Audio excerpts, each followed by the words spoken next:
Hey everybody, Dr. G here. I'm a licensed clinical psychologist and body language expert, but today we're not going to be looking at body language. Today we're going to be analyzing the 911 call from Ruby Franke's son, as well as talking about the psychology of the allegations made against Ruby Franke and Jodi Hildebrandt.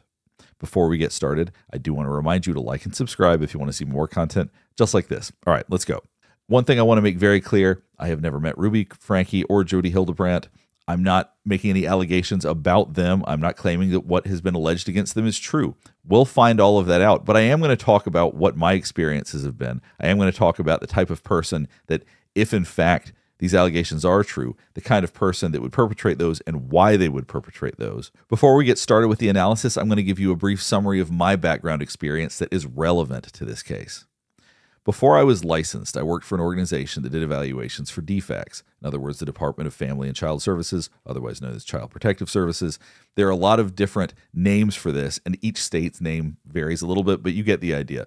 So basically, I didn't work for DFACS, but DFACS would send us referrals. So I've done hundreds of evaluations on parents and kids in these very situations. So I wanted to give you some context so you'll understand where I'm coming from when I'm talking about what I think is going to happen, what I think is happening, and the types of people who commit these types of abuse. What we're going to be listening to now are relevant portions of a 911 call a neighbor made after one of the children had escaped. Tell me exactly what's happened. I just had a 12-year-old boy show up here at my front door asking for help. And he's said he just came from a neighbor's house, and we know there's problems at this neighbor's house.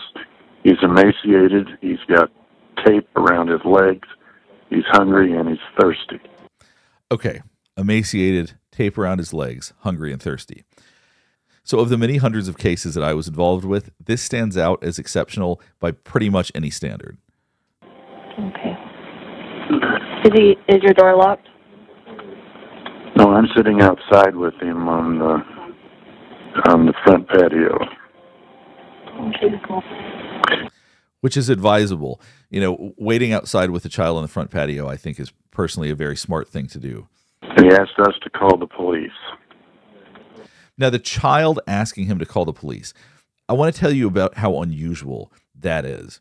Because oftentimes, at least in my experience and the types of cases that I was involved with, it was almost never the child reporting it. It was always somebody else finding out about it, somebody else reporting it. School was a very common place that was reported. But for a child to say, I want you to call the police, really stands out. So that really does speak to the potential severity of what's happened, as well as the courage of the child to actually request that. So he's very afraid. Does he seem to be under the influence of drugs or alcohol? I don't think so, but he's very thirsty, and Need an ambulance? I don't think he needs an ambulance. I'll let the cops decide that. But you know, another thing that I want to highlight is the child talking about how thirsty and hungry he is. Once again, oftentimes kids struggle to ask strangers for these kinds of things. So the fact that he is coming out and saying that he's hungry, that he's thirsty, and all of that really does speak possibly to the severity of the malnutrition that he was experiencing, the severity of how thirsty he actually was. But his ankles are taped up, and he won't tell us why. Okay. But he has duct tape around each ankle. So being involved with parental fitness evaluations, I've certainly had parents tell me various things that they've done or try to explain various things that they've done because they feel like something was being misunderstood or something was being taken out of context, and sometimes it maybe did seem that way.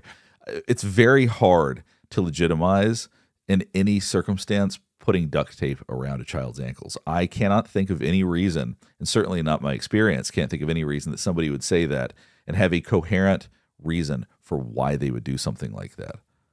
Yeah, there's sores around him. I think the good chance he's been... Oh, and he has them around his ankles. I mean, his wrists as well. Okay, this boy has been... He's been detained. He's obviously covered in wounds. Okay. Let's get the paramedics headed over that way. Okay. So this gentleman talking about how he's obviously covered in wounds, that's another thing that stands out as unusual. Because oftentimes when people do have wounds or bruises or whatever, they tend to be in places where they're not going to be visible. They tend to be places that other people aren't seeing them. So the fact that these are visible, the fact that he's got duct tape around his ankles and his wrists, the fact that he has visible wounds, I just cannot overstate how unusual this case really is. Do they have wounds on them as well? Nothing bad going on with us. Okay. It's just the... Okay. So they're able to walk around the house and everything? Everything.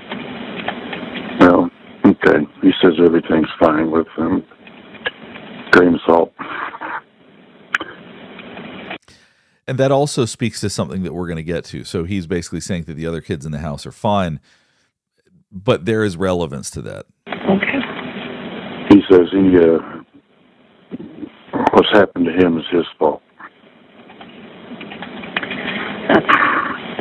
All right, so he's saying what's happened to him is his fault. This is interesting. So basically, he was in such a state that he needed food or water or felt the need to escape, but it is not blaming anybody for doing it, which is so interesting and so heartbreaking as well, because it really does speak to the mindset of a child who would go through this and go, yeah, it's my fault that this happened, like this happened for a reason or something like that. I guess we'll find out more as we continue to go, but if that's his initial statement, that is telling. So right now I'm going to read off what is being alleged, and then we're going to talk about the type of person that can commit those kinds of acts.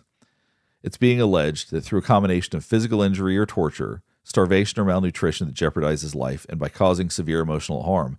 Once again, I'm not trying to substantiate those allegations. That's going to be up for a court to decide all of that. That's going to be up for lots of investigation, and they will figure all of that out. But to talk about the types of people who commit these kinds of acts, because I have evaluated a lot of parents that have done a lot of awful things. So I'm going to talk about the psychological underpinnings of someone who could abuse their children in this way. Number one is control and power. By duct taping a child, by doing some of these awful things, it robs them of their autonomy and their physical strength. This is absolutely a way to feel in complete control and have absolute power over someone. Sadism. If there indeed has been physical torture, typically people that torture enjoy doing it. It's one thing if somebody commits some sort of physical act, it's another to actually torture somebody. So I just want to distinguish that term. If torture indeed has occurred, that is a sadistic act. That is one that someone enjoys causing someone else pain.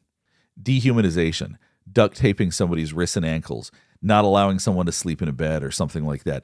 There's various things that are being alleged, and that can make someone feel less than a person. It can make them feel like an object. So trying to do these kinds of things would be a way to dehumanize somebody. Sometimes it's narcissistic gratification. I've certainly seen cases where people abuse and feel entitled to do so. They think they're in the right to do so. They genuinely don't see anything wrong with it. They'll talk about it as though that's what's supposed to happen because they believe that they are in the right to do so and it is their right to hurt others. Scapegoating. And this is another thing that we'll see where one child is chosen at any given time to be the scapegoat.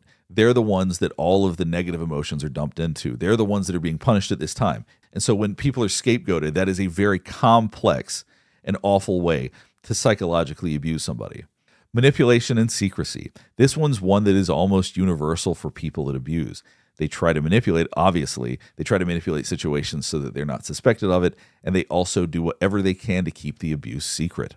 I think that's what's so shocking about there being visible wounds. Now, I can't say that that's due to abuse. I think that we're going to find out in more time in very real ways exactly what that is, and I'll hold my thoughts until then. But I will say the idea that somebody has visible wounds is incredibly, incredibly concerning if that was indeed perpetrated by an adult. So I know this video is a bit different than what I normally do. I do want to get back to analyzing more body language, but I thought this would be an interesting way to help you maybe get some more context for this case and have a better understanding of what's coming next and the psychological underpinnings of the kind of people who would indeed enact the kind of abuse that's been alleged.